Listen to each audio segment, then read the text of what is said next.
Bismillahirrahmanirrahim. Assalamualaikum warahmatullahi wabarakatuh. Selamat jumpa dengan saya Ahmad Nasuha di channel Uca dalam program video media pembelajaran akidah akhlak. Baik, dalam kesempatan yang berbahagia ini ingin saya sajikan tentang satu materi yang penting dalam kehidupan kita, yakni menghindari akhlak tercela. Selamat mendengarkan.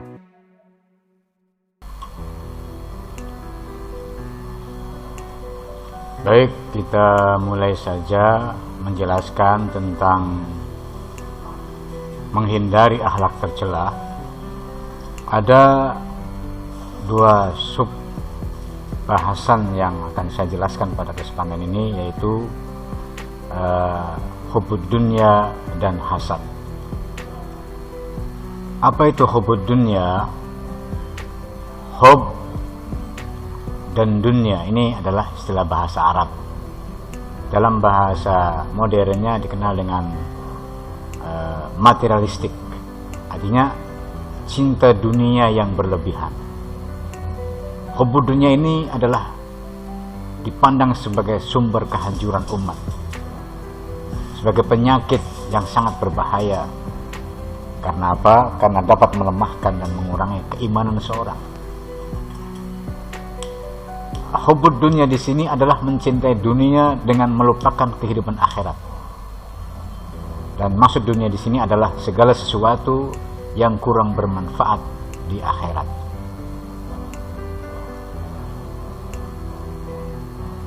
Dalil yang menjelaskan tentang hubud dunia di dalam Al-Quran surat Al-Hadid ayat 20, Allah Ta'ala berfirman, "I'lamu annamal hayatad dunya la'ibun wa lahwun wa zinatun wa tafakhurun bainakum wa takasurun fil amwali wal aulad."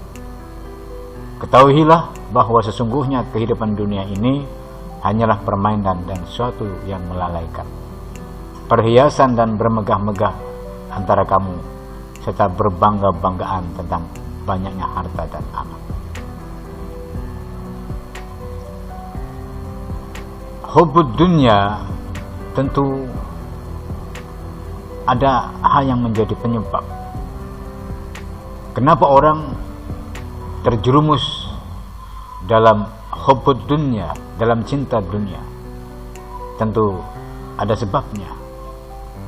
Satu, menganggap dunia ini sebagai tujuan utama, bukan sebagai sarana mencapai kehidupan akhirat. Dua, suka mengumpulkan harta dengan menghalalkan berbagai macam cara. Tiga, kikir terhadap harta, tidak rela hartanya terlepas dari dirinya.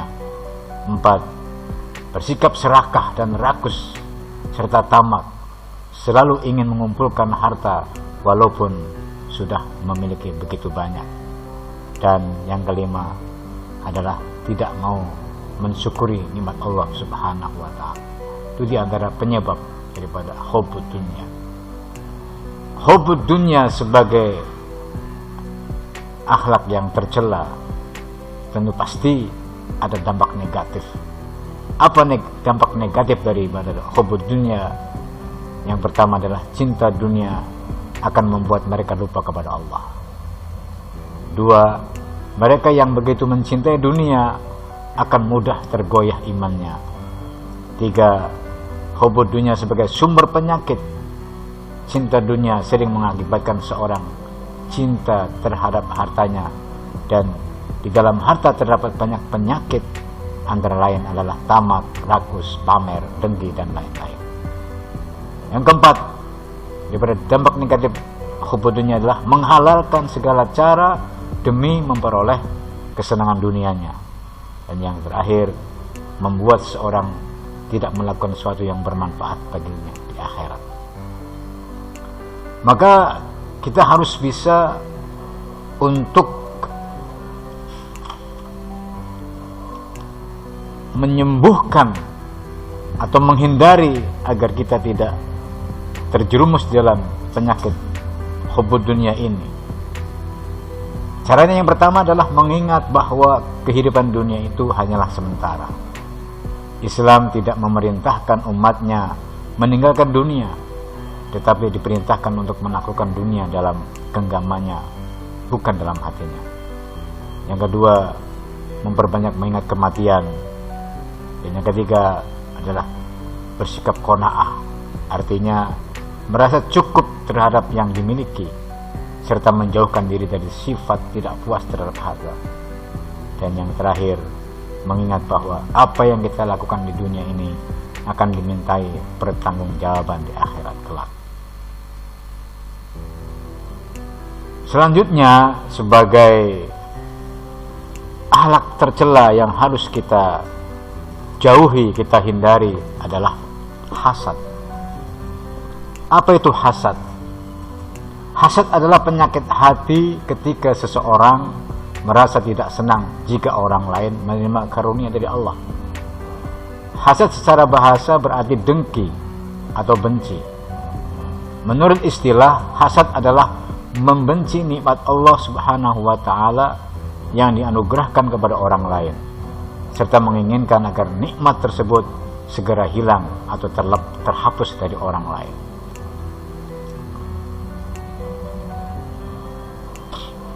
Allah Subhanahu wa taala berfirman di dalam Al-Qur'an surat Ali Imran ayat 120, di mana dalil ini menyampaikan tentang hasad. Wa qala ta'ala in tamsaskum hasanatun tasu'hum wa in tusibkum sayyatun yafrahu biha. Jika kamu memperoleh kebaikan, niscaya mereka bersedih hati. Tetapi jika kamu mendapat bencana, mereka bergembira karenanya. Itulah gambaran orang yang hasud. Maka begitu luar biasa buruknya sikap hasad, maka tentu banyak dampak negatif. Apa yang menjadi dampak negatif hasad? Satu, menghanguskan amal kebaikan. Hasad dapat membakar amal kebaikan bagaikan api membakar kayu bakar.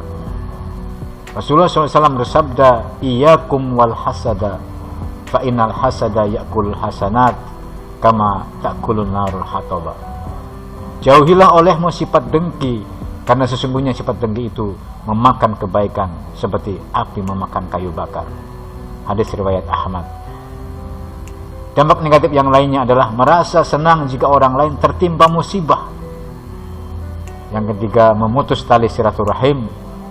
Yang keempat, hilangnya ketenangan dan kebahagiaan. Dan kelima adalah tidak dapat menyempurnakan iman. Selanjutnya, kita sampaikan tentang sebab-sebab hasad.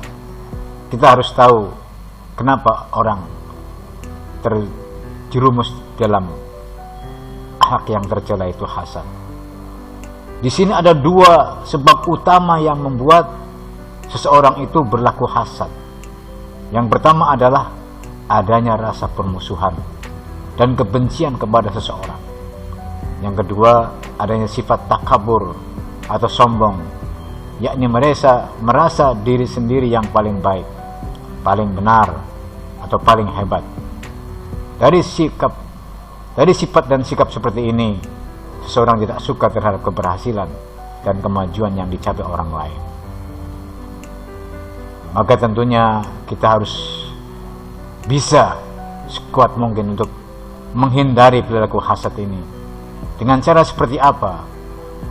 Maka cara yang pertama adalah memperbanyak bersyukur atas nikmat yang diberikan Allah. Yang kedua, menanamkan kesadaran bahwa sifat hasad akan membawa seorang menderita batin. Yang ketiga, menghindari perilaku hasad adalah berpikir positif atas segala kejadian yang menimpa kita.